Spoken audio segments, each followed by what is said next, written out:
Welcome to this episode of the Senior Care Growth Show. My name is Winston. I'm super excited to be with you today. Today is going to be a solo cast. It's an episode where it's just me and you. I'm going to share some insights and some advice that I think you'll find actionable and interesting. And hopefully you leave this podcast with some steps that you can take to improve your marketing and sales. And in particular, in this episode, improve your speed to lead. We know that speed to lead is a critical problem, and it should be a top priority in the senior living industry. Because if you don't reply to an inquiry quickly, that person is just going to move on to the next community's website. So in this episode, I'm going to show you just how big the problem is, why it's so important to solve, and some ways that you can respond to leads faster. I'll walk through some methods that can be applied if you're a single site community, larger multi-site organization. Hopefully you're going to leave this podcast with some really actionable advice that you can take back and apply to your community. This episode of the Senior Care Growth Show is brought to you by SMASH, the Senior Care Marketing and Sales Summit, bringing together chief strategists from across the senior housing and post-acute continuum. There's nothing like it in senior care anywhere. For a limited time, Senior Care Growth listeners can save $400 on their SMASH registration. Visit www.seniorcaremarketingsummit.com and use code SCG400. That's SCG 400. So last year we produced the State of Senior Care Sales and Marketing Report. You can find that on our website at seniorcaregrowth.com. But in that survey, we asked some questions. We asked what the top challenges for organizations were from a sales perspective. Number one was closing more leads faster. 50% of respondents listed that as the top problem. Another top problem was effective sales outreach and competition. I think speed to lead plays into all of those challenges. And I think that the response time for a community directly impacts those three issues. Closing more leads faster. If you're able to get back to someone quicker, you have a higher chance of closing that lead, and you accelerate the sales time to close. Effective sales outreach. I think if you're replying faster with better messages, you're more effective in your outreach. You're able to connect sooner. If you ask the right questions, you can start a conversation. Effective outreach is impacted by speed to lead. Competition. We know that competition is really high in senior living. There are plenty of other communities in your area who you compete with. If you're not replying quickly to that inquiry, someone else is. So you got to reply quickly. Impacts competition. And to be frank, I think there's a response problem in the senior living industry. There's a misconception that just because some actual residents are not tech savvy, online leads shouldn't be prioritized. But I think the thing to note is that everyone is online now. Everyone's using websites and web browsers. Everyone's doing research online. And those older folks' children are much more tech savvy and their expectations are much higher. And so many leads are now generated via online sources, either your website or from referral sources like caring.com or Place for Mom. The response back to an inquiry used to be a call, and now it's an email response. Everything is tech, everything is digital. We need to move faster in an online space. And, I think this can be challenging for sales folks who are accustomed to in-person or phone calls, but not necessarily email and marketing technologies or automation technologies. And I think that's especially true for small communities. So smaller communities where a salesperson is used to selling face-to-face or over the phone, a automated or a digital speed to lead quick response can be a difficult proposition. And, it's super important. Web leads have real value. They need to be handled in the right way. You already know this, but you probably just need some help in how to respond or some help in tools or resources to get those responses sent. So that's what we're going to talk about today. And I want to illustrate just how big this problem is in senior care. last fall, I was preparing for my talk at Smash, and my talk was specifically on how to close web leads faster. So I decided to run a test. I'm in Richmond, Virginia, and there are plenty of senior living communities around town. So what I did was I used online forums, and I reached out to 20 different communities in the area. I really just kind of faked it, and I said that I was looking for a community for my parents who were getting older, and I was starting to feel out some options. So I submitted those forms to 20 different communities. And I really just selected based on which ones I found quickest in search, which I think is what most users do. They're going to Google, they're searching for terms like assisted living facility in Richmond or senior living community, Richmond, Virginia, things along those lines. So I went through the same process, and I just reached out to the top websites that appeared in search. And I think that the response was really interesting from those communities. Of the communities I contacted, 4 of the 20, or 20% of those communities, never followed up at all. That blew my mind. Other stuff that blew my mind was that others sent automated email replies within a few minutes. There were obvious form replies. They were obviously just templated replies that were super stale. They looked like they came from a machine. One of them actually gave me a ticket number for my inquiry, like it was an IT request, and just really, really impersonal. Keep in mind that this is a super empathetic decision for these folks. It's incredibly personal, and I think that you need to handle these requests in the right way, and an IT ticket number is not the correct way.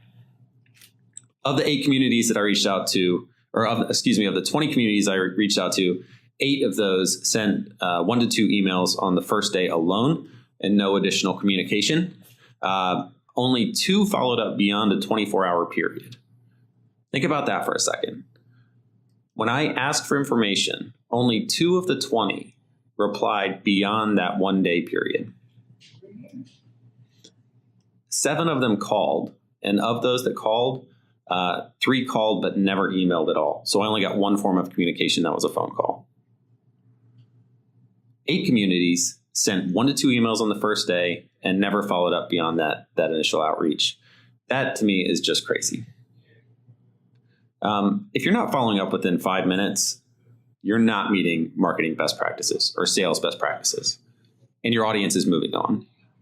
I think it's naive to think that your audience is gonna wait for you to respond. They're gonna move right on to that next website, and they're gonna look into that next community. Because your competitors have figured out how to reply quicker. If that person that was visiting your website doesn't get a response back, they move on. They land on a larger organization's community site. They don't know the size of that community, but they do know that they get a reply from that community faster than they did from yours. And if you're shopping for anything, you're going to want to engage with the organization that contacts you back the quickest. Let me give you some insights from a recent podcast that we did with Jason McLeod. So Jason recommends doing a couple things: triaging your incoming inquiry flow. So looking at where your leads are coming from and prioritizing the top leads. I think that's a great idea. Throughout the podcast, many of the guests that I've spoken to have referenced an external call center. And I think that that's also a great idea, is routing your leads to an external call center who can handle those leads quickly, who can get back to folks. But if you don't have the budget for that, there are some other things you can do, depending on how your community is set up. So if you have a sales and marketing director, and they also have a marketing coordinator, you could utilize some of their time to follow up on leads. You could task one of those people with lead follow-up and sort of centralize those efforts with one person. But not everybody has the time for that. I know that sales and marketing positions in communities are super, super busy. And I think that it's important to know how you're structured and what your capacity is, and find a system that works for you. So I wanted to talk a little bit about some solutions that I think would be helpful for senior living marketing and sales professionals who are concerned with speed to lead, who are ready to respond quickly to inquiries. I think number one is don't be scared to send a templated, automated email reply to a web inquiry. I know it may sound impersonal. It might not feel like the right thing to do because you don't want to follow up with a mechanized reply. You want to get back to someone on the phone or just send them an email from your desk. The reality is you probably don't have time to do that. The other reality is not all automated emails are created equal. I mentioned that reply that I got in my test. So it was an IT ticket reply. It said, your inquiry number is 5465, whatever. That to me felt really, really cold and impersonal. But I also received some other replies in my test. And I wanted to kind of go through what some of those are on this call because I think we can all learn from it. To me, I think there's a nice middle ground between automated emails that look like a form email and something that's really personalized that comes from an actual salesperson who's sitting at their desk and has the time to craft an email. So let me go through some of those results that I got, and I'll give you some examples of some best practices and some examples of things that I think are great automated replies that can speed up your speed to lead. So one that I got was, and I'll read a little bit of this, but thank you for your interest in this community for your parents. I would like to learn more about them so I can provide the appropriate information for you. Is now a good time to reach out to you via phone. That to me is a pretty good automated reply. Felt personal. It knew that it was an inquiry about my parents.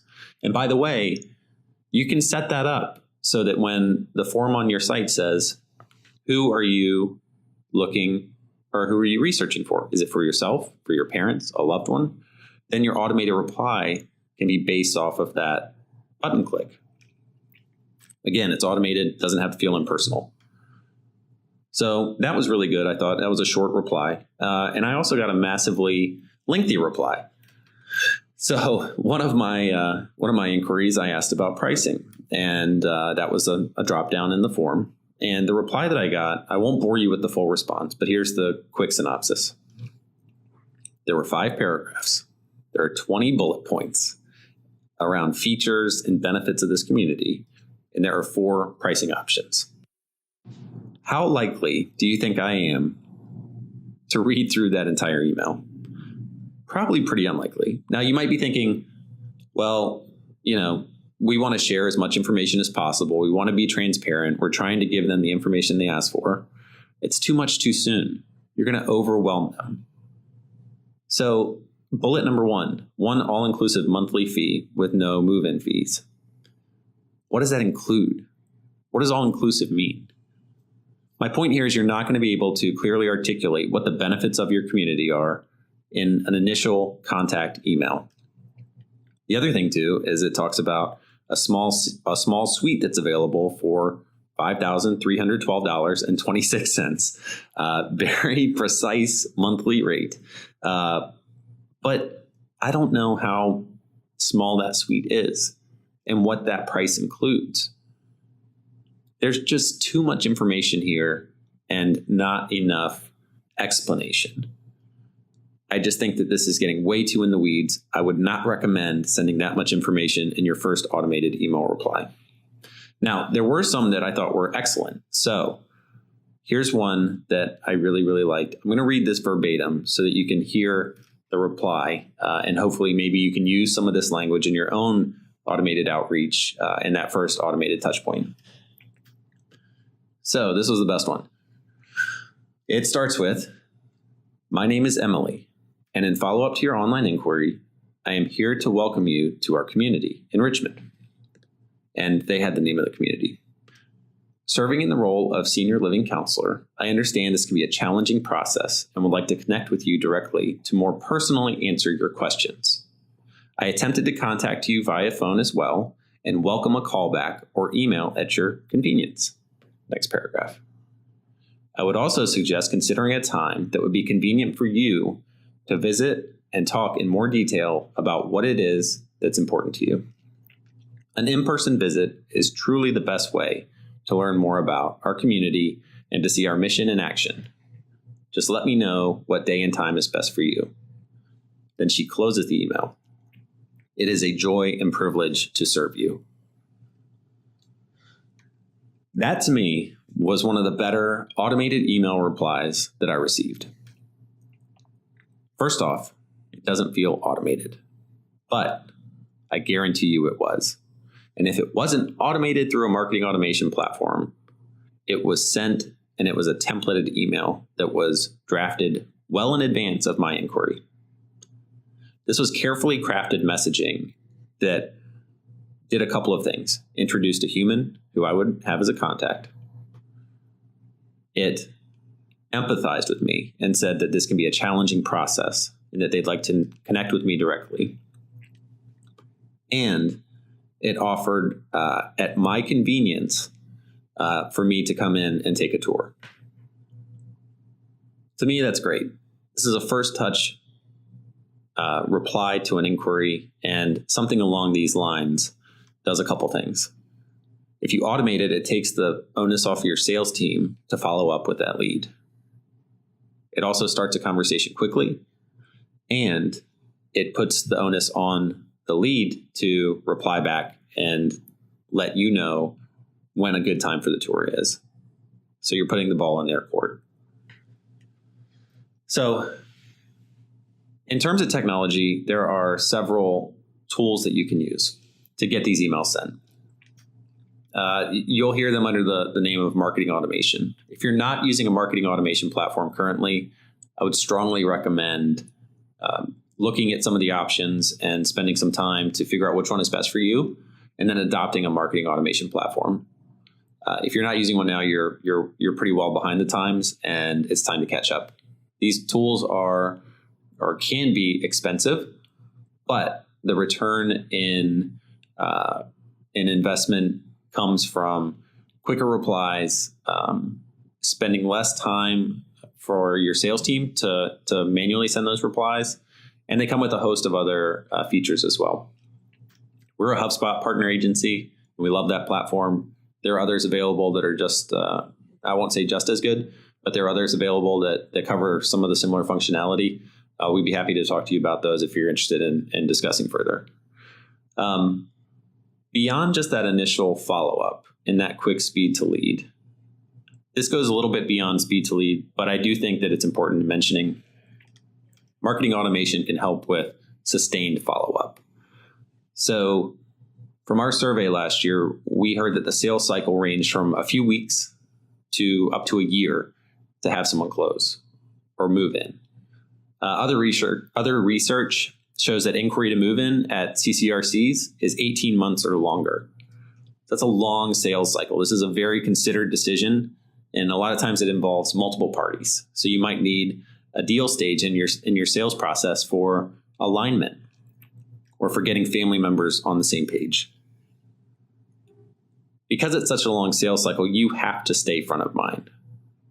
But many communities stop at that one outreach effort, and some don't even do that. So my suggestion is build a email sequence that keeps your community top of mind throughout the life of that sales cycle. You can do that by something called lead nurturing. Lead nurturing, if you're not familiar, is just a series of email sends that's structured to send at various points along that sales cycle. Going back to marketing automation and using the right tools for speed to lead, marketing automation can be used to automate those email sends. So when somebody fills out that initial inquiry, marketing automation can send that immediate reply, can also wait a couple days, send a follow-up, can wait a month to send another follow-up, and do that for as long as you'd like. At any point in that sequence, your lead will hopefully engage with those emails and those outreach efforts. When they do, marketing automation can also use lead scoring, which will indicate activity from a lead and tell you that maybe they're ready for a sales conversation. Maybe you should call them. There are a lot of really cool features to marketing automation platforms that I think will help senior living organizations save time and ultimately save money. So a couple of other solutions for speed to lead. If you have the resources, route all of your leads to a single respondent. This does a couple things. It gives you control in how quickly you can get back because you're not relying on multiple people in different locations to respond. And it also allows you to respond in the right way. If you have one person who's manning all of those inbound leads and incoming inquiries, you're able to control the messaging for that one person and monitor effectiveness much, much easier than if you're spreading that function across your organization. Lastly, for speed to lead, another solution I think is use an external call center. There are plenty of good options out there for external call centers. I would not be scared to hand over the reins for that initial response to an external call center or someone who can speak on behalf of your community. I think the risk of losing a lead early is much higher than the risk of an external agency or company getting your messaging wrong. I think if you give them the right messaging and the right answers to questions, an external agency can handle that initial inquiry response. And they can set up a tour or set up a time to speak to someone within your organization on the sales side. So I definitely recommend considering that if you do have the time and ability. So that pretty much does it. Those are my tips for speed to lead and following up quickly. In this episode, we talked a little bit about the challenges around speed to lead and how communities are struggling to follow up. I shared with you some of my firsthand experience with that struggle and not getting replies from different communities. And we also talked about some good examples. I would reiterate that an automated email is not a bad thing if you do it the right way. I would use that example that I listed of Emily, who was the person who was assigned to me as the senior living coordinator at that one community. The automated email reply that I got back was not offensive. It didn't come across to me as automated, and it achieved the goal of replying to leads quickly, which is critical in this industry. So that's it for today. For more resources, other podcast episodes, or to download our State of Senior Care Sales and Marketing Report, visit our website at www.seniorcaregrowth.com. My name is Winston. It's been great talking to you, and we'll see you soon.